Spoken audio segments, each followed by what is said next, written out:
Hey guys, it's Lemon07 here, and today I thought I'd go through some of the basic elements of building a team. I've got a couple of friends who've mentioned to me that they would like to get into competitive battling and that sort of thing, but don't really know how to build a team or how the game really works. So I thought I'd just go through some of the basic elements of what goes into a competitive battling team. So the first of these is our physical sweepers. So a physical sweeper, their role is to take out like almost about 2 or more Pokemon. They have very high attacks and very high speed, so that they can attack before the opponent attacks. Often sweepers will use stat boosting moves, so that if once they're set up, they will basically be unbeatable, unless you've got a revenge killer, which I'll explain later. Another alternative to using physical sweepers is to have a baton passer help set up that physical sweeper. One of the most famous physical sweepers that just recently got banned from Smogon. Smogon's a forum type thing that organizes competitive battling, because it could use every turn it would gain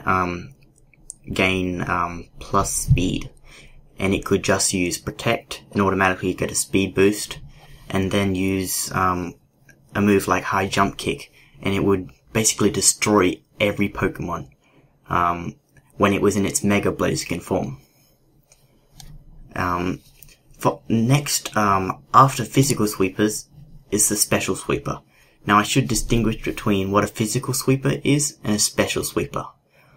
Special sweepers use special moves. Now, a physical move is defined as something, well, the idea of a physical move is that it makes your Pokemon makes contact with the other Pokemon, so it might punch the Pokemon or whatever. A physical sweeper uses like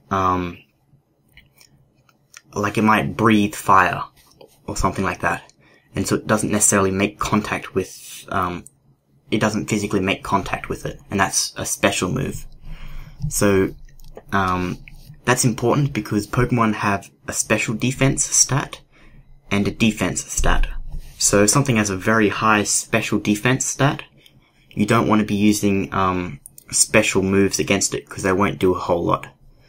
So both physical sweepers and special sweepers are used to take out several Pokemon. They have really high speed, and are quite difficult to take out if they're set up properly. A really common special sweeper that people use is Volcarona. With its Quiver Dance, it gains speed and it gains special attack.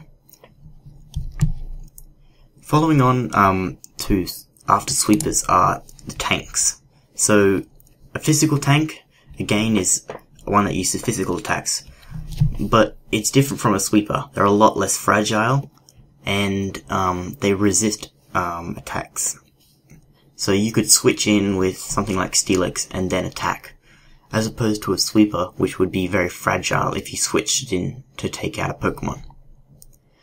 Again, there are those there's the differences between a physical and a special sweeper. I think it's quite obvious. If you have questions, just leave them in the comment section below. And now going to the extreme of defense is the wall Pokemon. So walls are made to stop tanks and sweepers in their tracks. Blissey is one of the most famous examples of this, with its ability to constantly keep healing itself by using an item such as leftovers and soft boiled, while using protect every second turn in conjunction with a move like toxic. So it deals continual damage to your opponent while healing itself, and it has massive HP and defense stats.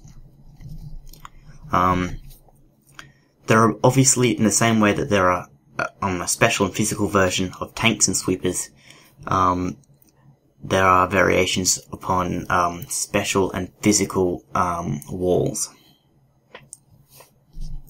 Okay, so now that we've done that, we'll move. These are the very basic components. Now we'll move into something.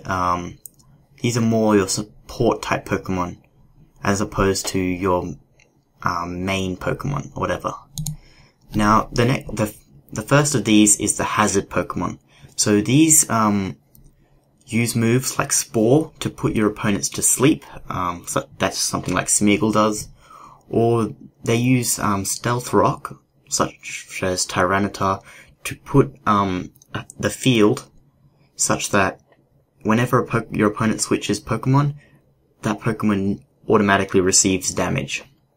Now that's really significant if you have something like a Sweeper, because that Sweeper is going to already have a lot of damage on it just from switching into battle. Hazards are quite often used as the start Pokemon, especially something that uses Stealth Rock or Spikes or Toxic Spikes, because from the very beginning of the game you have continual damage whenever your opponent switches into battle. Another common starter type Pokemon to lead your team off is a Baton Passer. In the same Ninjask is one of a common Baton Passer, because it also has that same move, that same effect that Blaziken has with the speed boost, where it gains speed every turn and it can use Protect. It then keeps doing that, and then it uses Baton Pass. Now what Baton Pass does is it keeps the stats that you've already gained and passes those on to the next Pokemon that you switch into. Because normally, if you have gained like plus attack and then you switch Pokemon, that plus attack doesn't get carried on, it gets lost. So that's why these Pokemon are used. Alternatively, you can do something like Gliscor, and you can use Substitute and then Baton Pass. And all of these give a lot of help and support to your sweepers and really gets them going, especially if they're quite fragile. Another type of Pokemon is your lead Pokemon. Leads aren't as significant as they used to be in the old generations. Now we have team previews and that sort of thing, but they still play a role. It's always important to look at your opponent's team and your team and effectively decide which Pokemon you're going to lead off the battle with. But in previous generations, it was very common for a team to be based around your lead Pokemon. Politoed had its ability, which made the whole battlefield rain for the entire game, so boosting water-type Pokemon and making Thunder always hit, as opposed to being like a certain percentage chance of hitting. Now that the current generation you can see your opponent's Pokemon before battling, those teams aren't as effective, in conjunction with the fact that rain only lasts for 5 turns as opposed to an entire battle. Of course, you have your status type Pokemon, your hazards, like Ferrothorn, that are common lead Pokemon. And then you have something like Machamp that deals a lot of damage pretty quickly. The leads aren't as significant as I said, but it's still something you need to consider. Now, as I mentioned earlier, hazards play a very big role in the outcome of a game. And Pokemons that can remove those hazards, often an integral part of a team that is weak to hazards. Pokemon that can remove those hazards use Rapid Spin. These Pokemon are such things like Cloyster, Starmie, and Fortress. These are basically the only way currently to remove hazards, since Defog currently does not exist due to the lack of Pokebank. The only Pokemon that's useful that can use Defog is Scizor. So, because the only current way that we can remove hazards are spinners, often teams that use entry hazards will use a spin blocker. A spin blocker is a ghost type Pokemon that, when attacked by rapid spin, it has no effect on them. All ghost type Pokemon are immune to normal type attacks, and as a result of rapid spin being a normal type move, it has no effect, and it gets cancelled out, basically. Often these spin blockers are very useful Pokemon in this, at least for this current meta. However, that'll probably change quite significantly as soon as Pokebank gets introduced. I should probably mention what Pokebank is. Currently, there's no way to transfer old Pokemon from older generations into the current generation of Pokemon.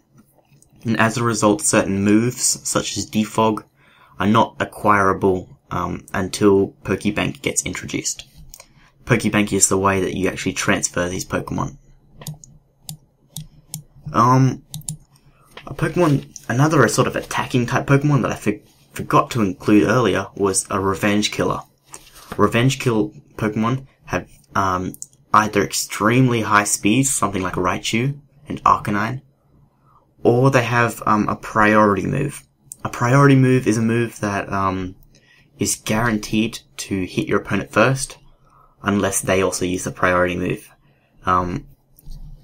Arcanine, for example, can use Extreme Speed, which has a +2 priority. So meaning that if something like a Azumarill were to use Bullet Punch, and which has a +1 priority, Extreme Speed would be still guaranteed to hit it.